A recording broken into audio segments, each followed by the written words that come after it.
mga kaibigan. Ito po yung egg conveyor. Ito po yung nagpupunta ng iklog, papunta rito. Pag mag-harvest na po ng iklog, siya po yan. Yan, pupunta po dito, pababa.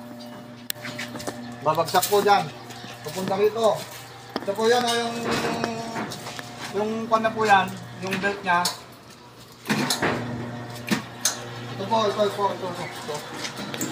po siya. Pupunta rito. Yan. Mga kaibigan, ito. Ito yung belt niya, papunta dyan. Ganun.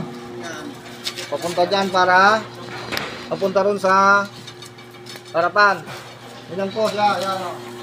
Dire-diretso po yan mga kaibigan, mga boss, mga madam. Ito po.